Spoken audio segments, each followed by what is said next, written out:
Hi, I'm Linda Maria Jones and I'm here to take a topic on cell. A cell is defined as the basic structural and functional unit of life. Now consider a building. A building is made up of bricks. Just like the bricks make up the structure of the building, our bodies are made up of billions and billions of cells that gives us the structure. So we can say that the cell is the structural unit of life. Our bodies are a combination of a large number of biochemical reactions that help us to sustain our life. The most important of it being the conversion of energy from the food that we eat into a form that we can use, called as the ATP. All these processes or all these biochemical reactions takes place in the cell. And that is why a cell is known as the functional unit of life. Now, the first cell was discovered by a scientist by the name of Robert Hooke in the year 1665. And from then on, many scientists such as Anton van Leeuwenhoek, Robert Brown have contributed to the vast amount of information that we know today as cell.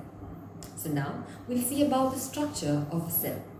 When you talk about the structure of the cell, there are mainly three components to the cell: the plasma membrane, the nucleus, and the cytoplasm.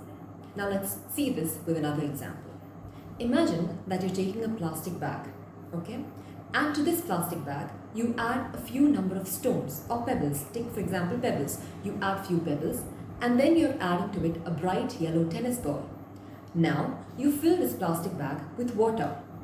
You tie it at one end so that the water does not leak it.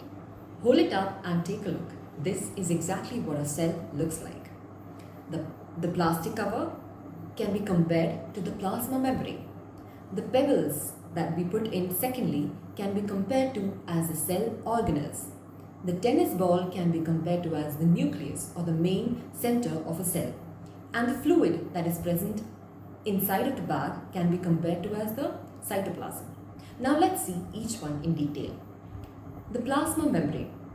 The plasma membrane is that covering of the cell that separates the cell constituents from its external environment. It can separate a cell from another cell and separate a cell from a fluid media in which it is placed. Now, a plasma membrane is also selectively permeable, that is, it only allows a certain amount of substances to pass through it and move out. This is how a plasma membrane protects a cell from the harmful substances that it is exposed to. Now, apart from this plasma membrane, the plant cells have another structure called as a cell wall that gives its turgidity and rigidity. This is because, as we all know, plants are immobile creatures, and for their extra protection, they have this cell wall that is made up of a substance called as cellulose. The next main feature of a cell is the nucleus. We can say that if you consider the cell to be a factory, we can say that the nucleus is the managing head of the factory. The nucleus manages or directs everything that happens inside the cell. The nucleus is also very important that it contains the genetic material of an organism. We all know what the importance of the genetic materials, right? Whatever that we are, whatever our bodies do, it's all because of this genetic material that we have in it. The next structure of the cell is the cytoplasm. The cytoplasm, just like we compared about the fluid that we added into the plastic cell, is a fluid-like material that suspends all the cell organelles in it. Now, we'll talk about the cell organelles. Now, like I said, an example of a factory has many units that independently works to give a final product. In a similar way, the cell organelles are individual units that perform different functions that lead us to a final product or give us the final product of biochemical reactions such as proteins, hormones, and all of that are very much essential for our lives.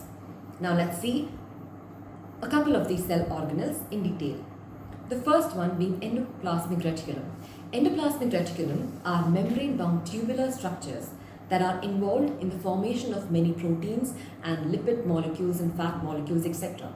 Now, there are basically two types of endoplasmic reticulum: the rough endoplasmic reticulum and the smooth endoplasmic reticulum. The rough endoplasmic reticulum is called so because it contains a structure called as ribosomes on it. These ribosomes are used for the process of protein synthesis. Now, smooth endoplasmic reticulum, they do not have ribosomes on it, and hence they are called as smooth endoplasmic reticulum. Now, they mainly function in order to produce lipid molecules or fat substances like hormones, and also detoxify the poisons that are present in the cell. The next important cell organelle is the Golgi complex, or called as the Golgi apparatus. Now, they are sac-like vesicles that are arranged parallel together. Now let's see what is their function. What they do is, the proteins that are synthesized from this endoplasmic reticulum, the Golgi complex modifies these proteins, packages them, and then makes it ready to dispatch to maybe for use in the same cell or for use in different cells. That is the function of the Golgi apparatus. Now the next important cell organelle is the lysosome. The lysosomes are a collection or a vesicle bound collection of digestive enzymes that can digest organic compounds. Now, what is the function of a lysosome? A lysosome can digest any foreign materials like the bacteria or anything that comes in its way inside the cell and protect its cell. The lysosomes are also called as the suicide bags of the cell. Why? Because when a cell is damaged, the lysosomes break itself and burst out to produce these enzymes that digest the whole cell. And that's about the lysosomes. The next important cell organelle of a cell is the mitochondria. Mitochondria is also known as the powerhouse of the cell. This is because the mitochondria produces the energy currency of the cell, or the ATP, that we use as energy in our body. The mitochondria has another special feature apart from other cell organelles. It has its own ribosomes and its own DNA, and therefore a mitochondria can produce its own proteins. So that is it about the cell. We learned about what a cell is, the definition of cell, who found out cell, and the structural organization of the cell. Hope you all have a clear idea about what the cell is. Thank you.